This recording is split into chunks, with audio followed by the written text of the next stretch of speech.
ये सब जो हमारी प्रॉब्लम्स हैं, whether it's related to fear और सक्सेस और ये और वो, ये सारी चीज़ें, इन सब चीज़ों का जवाब आज से हज़ारों साल पहले भगवत गीता के अंदर एक लाइन में क्लियर तरीके से बताया हुआ है। प्रॉब्लम क्या है कि हमको वो लाइन समझ नहीं आ रही। मुझे भी समझ नहीं आई थी जब मैंने पहली बार सुनी थी। वो लाइन क्या है, आप सबको पता होगा कि कर्म किए जा, फल की इच्छा मत कर। जब मैंने पहली बार इसको सुना, मैंने कहा यार कर्म किए जा, फल की इच्छा मत कर, इसका मतलब तो यही हुआ ना कि ये तो बकवास है। क्योंकि आज के टाइम में अगर हम देखें अपने आसपास में, तो इसका एग्जैक्ट ऑपोजिट हो रहा है। सबसे ज्यादा मेहनत कौन कर रहा है? एक रिक्शे वाला कर रहा है कि नहीं? और उसको क्या फल मिल रहा है? कुछ भी नहीं। और ऐसे बहुत सारे लोग हैं जो बहुत मेहनत कर रहे हैं, उनको रिजल्ट कुछ भी नहीं मिल रहा। तो खेल है क्या? खेल क्या है कि हम इसको बारीकी से समझ नहीं पाए। मैं भी समझ नहीं पाया था। फिर जब इसके ऊपर एक एक वर्ड को इसको पकड़ने की कोशिश करी और समझ आया, तब क्लियर होता चला गया कि एग्जैक्टली कर्म करना कैसे है। देखो, कर्म भी सही डायरेक्शन में करना है, तभी रिजल्ट आएगा ना। सक्सेस यहां है, आप वहां भागे जा रहे हो। आप कह रहे हो यार मैं तो 10 साल से भाग रहा हूं, अभी तक मेरे को सक्सेस मिली नहीं। तो फंडा क्या है कि डायरेक्शन गलत है। कर्म गलत डायरेक्शन में हो रहे हैं। अगर कर्म सही डायरेक्शन में हो जाए तो प्रॉब्लम सॉल्व। अब देखिए क्या है ये, कितना आसान है कि हमारे सारे डर खत्म हो जाएंगे और पूरी तरह से खत्म हो जाएंगे। सक्सेस जो चाहिए, जितना चाहिए वो हमको मिल जाएगा। इसका मतलब कुछ लोग क्या निकालते हैं कि कर्म किए जा, फल की इच्छा मत कर, इसका मतलब कि फल नहीं मिलेगा, जबकि ये नहीं है।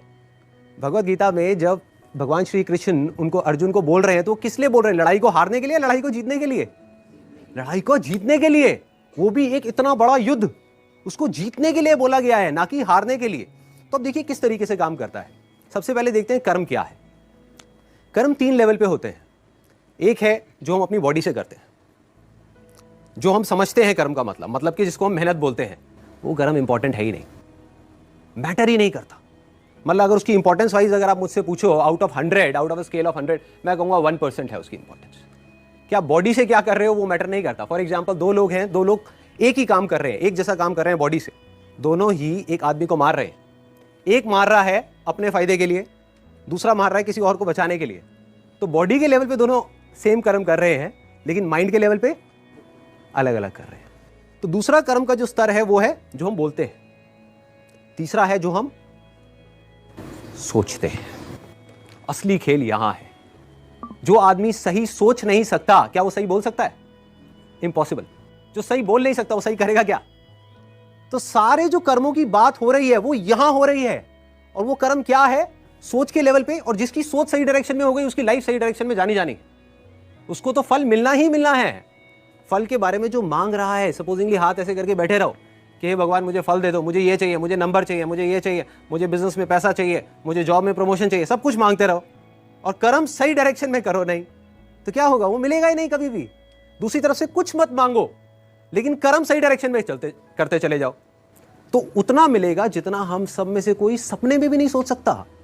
देखो, लाइफ का फंडा पता है क्या है? मेरी लाइफ का एक्सपीरियंस क्या कहता है कि जब तक जो चीज नहीं मिली होती, जब तक सक्सेस की खेल शुरू नहीं होता ना, तब तक तो हमको लग रहा होता है कि यार ये भी हो जाए तो बहुत है, ये भी हो जाए तो बहुत है। एक बार वो खेल शुरू होता है, जब उसका खेल शुरू होता है ना, तो इतना आता है, इतना आता है, इतना आता है जितना हम सपने में भी नहीं सोच सकते।